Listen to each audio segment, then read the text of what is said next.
Welcome to another episode of GW Recap. I'm your host, Cardell Dudley.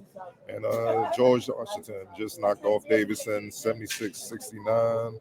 If you didn't know, Dayton is second place in the A10 right now, currently. An impressive win from pretty much start to finish, man. It was a well-rounded attack, impact on both ends.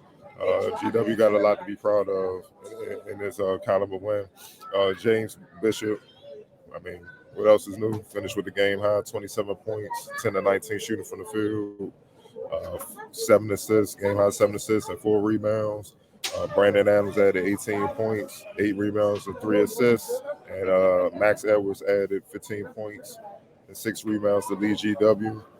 On Dayton's side, Toumani Camara led Dayton with 16 points, 8 rebounds.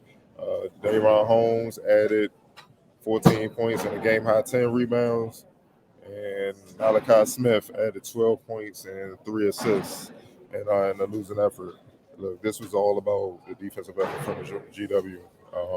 DaRon Holmes, he's been on one, all season long. He came in, one of the top players in the conference as far as what he brings scoring-wise and rebounding-wise. Pretty much named the average in the double-double, so it was key for the Colonials to keep his numbers down. As they came in, he came in averaging 18.6 points and 8 rebounds a game on 60% shooting from the field. Look, as he goes, Dayton goes. So if GW did a great job of holding him down, and that would mean well for them as far as winning the game and also controlling the boards. Dayton came in fourth in the conference, just under 38-39 rebounds per game, and GW came in at close to the bottom, unfortunately, averaging 33. And they won the rebounding battle tonight, 39-35, and they held DaRon Holmes. They contained him pretty much as best you could do with how talented he is, held him to 5 of 15 shooting. And that's compliments of just a team swarming him, sending traps from everywhere, but really just Ricky Lindo Jr., man, just being tough, just hanging in there, making it hard for him. He had 2 huge blocks at the rim where there would normally be dunks for DaRon Holmes.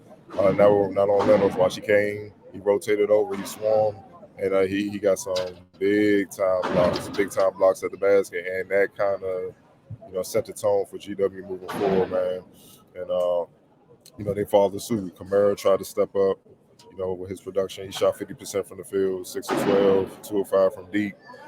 Malachi Smith came in as a reserve, had 12 points, 3 of 6 shooting, 3 assists, 5 of 5 from the free throw line. But it wasn't enough to offset DaRon Holmes, poor shooting. Look, 60% to 5 of 15. It's just kind of hard to overcome that, man. And, that was the case. And that was the case right now, tonight. And it was just an impressive all-around effort, man. And I got to give Dayton credit. And it looked like GW had a 12-point lead late. Got to a free throw type game late, last couple minutes, and Dayton didn't go away. They kept making shots, keep clutch 3-pointers. To force GW to have to make free throws. They were getting some turnovers. They had their chance to make it a close game, as evidence of why they only lost by 7 at the end. But GW wasn't to be denied. Not with the defense they had. No, not with the defense they played. Excuse me. And the scoring that they had, Dayton really couldn't keep them out the paint.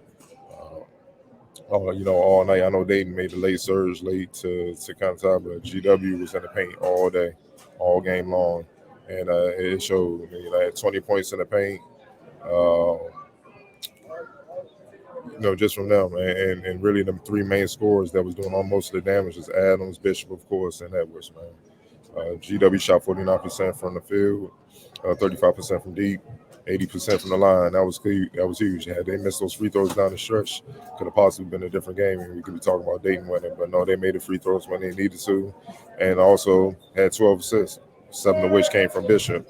And most importantly, they kept the turnovers down. They only had 12 for the game, which is pretty solid. Dayton, on the other hand, GW held them 35% shooting from the field, 29% shooting from deep. And they shot excellent from the free throw line, 92%. It wasn't enough. It just wasn't enough, man. It came down to the little things, man. The first half woes for Dayton offensively, it was just hard to overcome. They scored 22 points, but they only shot 8 of 30 from the field, man. 26% from the field. It's just hard to overcome that, and you got to tip your hat to what GW did. The defense, the attention to detail, the swarming with purpose, rotating over, active hands, being where they should be. The execution defensively is what won this game, despite the high scoring and stuff from the perimeter attack, man. So, hell of a win, much needed win.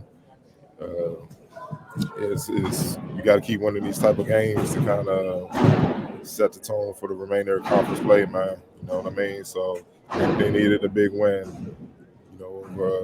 Conference, one of the better, higher caliber teams, in the conference, man, and they got that. So you have to look at GEW a little bit different moving forward. That's all that. They got to keep being consistent, man. Keep piling up these wins and go in the conference tournament with a lot of momentum. So right now they improved to 10-9. Next game is Wednesday. They host St. Joseph at home, 8-10 St. Joseph at home at 7 p.m. I will be in the building with another GW recap to come, man. So appreciate y'all for joining me, and we'll see you Wednesday.